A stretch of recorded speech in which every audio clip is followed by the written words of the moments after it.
হ্যাঁ ভাবিয়ে কোথায় উড়ান থেকে এরকম সাইয়ার আসমানের ফেলে আমাকে কি দের চার তো শেষ কি চাও কমাই গেছি কে দো আমাকে কেডা ইমানে আমাকে ইমান কেডা ওড়ানো টের পাইছে না কত রোদ লগে লগে রওনা দিছে আরেকটা ইনি চাইতে আছে মানে জিনিসটার গতি এতটাই বেশি যে মুসলিম ভাইয়ের বউয়ে জাস্ট এদিক দিয়ে দেখছে ঘাড় ফিরাইতে নাই, অর্থাৎ শব্দের চেয়ে 13, 15, 20 গুণ বেশি দ্রুত গতিতে এটা ছুটা চলে। জিনিসটার নাম কি? একটা নাম হচ্ছে আপনার ইরানের ক্ষেপণাস্ত্র ভান্ডারে থাকা যারা এই মুহূর্তে পুরা ইসরায়েলকে নাচাচ্ছে এবং কাঁপাচ্ছে, একটা নাম হচ্ছে ইমাদ আর একটা নাম হচ্ছে কাদার। গতকালকে ইরানের প্রতিরক্ষা মন্ত্রণালয় থেকে ঘোষণা করা হয়েছে যে ইসরায়েলের আকাশ আলোকিত থাকবে, তবে এটা ইরানের ক্ষেপণাস্ত্রের আলোতে আলোকিত থাকবে। বুঝতে পারছেন? আজকে যা ঘটাইছে পুরো ইসরায়েল জুড়ে আতঙ্ক তৈরি হয়েছে, মানুষ দিক বিদিক পালাচ্ছে।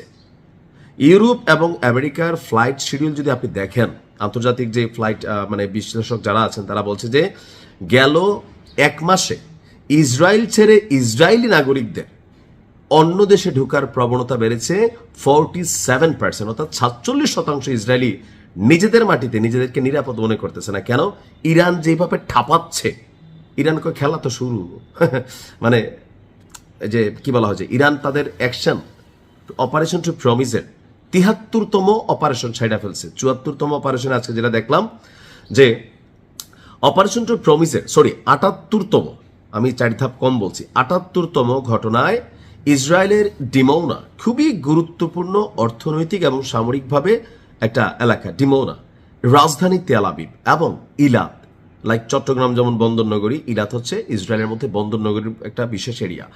এই অত্যন্ত সংবেদনশীল অঞ্চলগুলোতে যেখানে আকাশ প্রতিরক্ষা সিস্টেম শতভাগ ছিল, তাও কি মার্কিন যুক্তরাষ্ট্রের তৈরি প্যাট্রিয়ট, এই প্যাট্রিয়ট এই মুহূর্তে আকাশ প্রতিরক্ষা সিস্টেমের মধ্যে বলা হয়ে থাকে সবগুলার বাবা, মানে আমেরিকা অন্য দেশগুলোর যা দেয়, সেই প্যাট্রিয়টকে ফাঁকি দিয়ে ইসরায়েলের মাটিতে আজকে ইমাদ এবং কদর 2 ভাই আজকে খেলছে।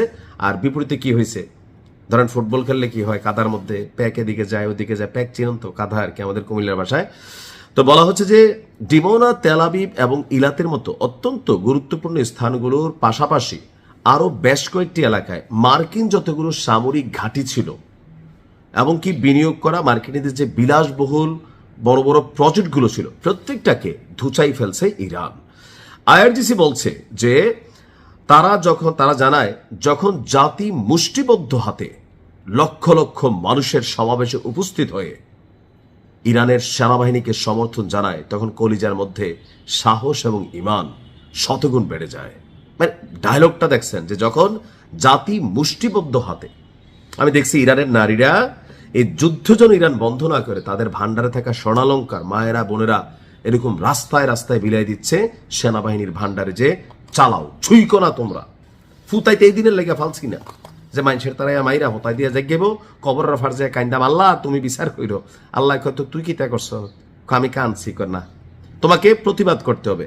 সো আজকে যে মায়েরা এই সন্তানগুলো জন্ম দিচ্ছে, সন্তানরা যখন কাম্মা ঘরে যাইতাম না, হয়তো শাহাদাত নয়তো বিজয় নয়তো ফতেহ। তো এই অবস্থায় ইরানের সেনাবাহিনীর এনকারেজ বা ইনার এনার্জিটা কোন লেভেলে আসছে, বলা হচ্ছে যে শত্রুর লক্ষ্যবস্তুগুলোতে বৃষ্টির মতন ছুটে যাবে ইরানের পরবর্তী যে 79তম ধাপের অ্যাকশন হবে। মানে আমার কাছে একটা ভাইব চলে আসে নিউজ করতে গেলে, মনে হয় যে আমি ধরেন লইয়া টইয়া কিছু থাকলে আসলে উড়াল দেওয়া জায়গা। বিবৃতি বলছে যে সর্বশেষ পর্যায়টি যুদ্ধের ইতিহাসে একটি অনন্য রেকর্ড স্থাপন করেছে। ইলাত বন্দর, সুরক্ষিত শহর ডিমৌনা, উত্তর তেল আবিবের লক্ষ্যবস্তুগুলোতে ইমাদ এবং মাল্টি ওয়ারহেড কদর ক্ষেপণাস্ত্র ব্যবস্থা এবং অ্যাটাক ড্রোন ট্রিপল অ্যাকশন দিয়া এই ঘটনাটা করা হয়েছে। দ্বিতীয়বারের মতন পশ্চিমা রাষ্ট্র আমেরিকার যে নিরাপত্তা সিস্টেমকে ছেদ করে ইরান প্রমাণ করেছে যে আমরা করব জয় একদিন, ইনশাল্লাহ। সেই দিনের অপেক্ষায়। ইরানকে আল্লাহ ফতেহ দান করুক। আসসালামু আলাইকুম।